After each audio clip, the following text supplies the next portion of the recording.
بعمل الرز اهون. ادي اللحمه،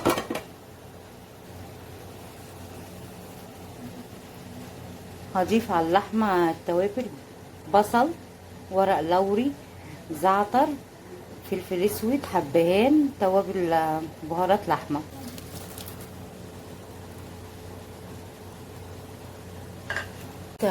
توم زي ما انتم شايفين كده، توم مقطع وسمنه. هنعمل الصلصه. حطيت خل كده على الثوم.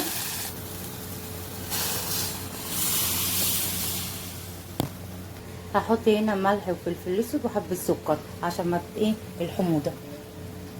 بقى جبت العيش اهو وانا هحمصه بمعلقه سمنه كده. حمصت العيش، وادي الثوم اهو بتاع الطشه هحط له السمنه.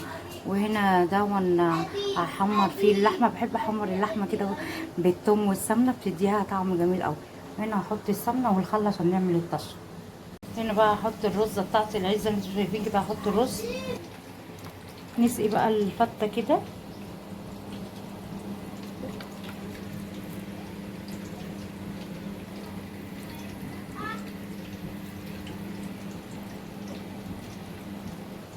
نحط بقى الصلصه كده على الفته، وهنا كمان.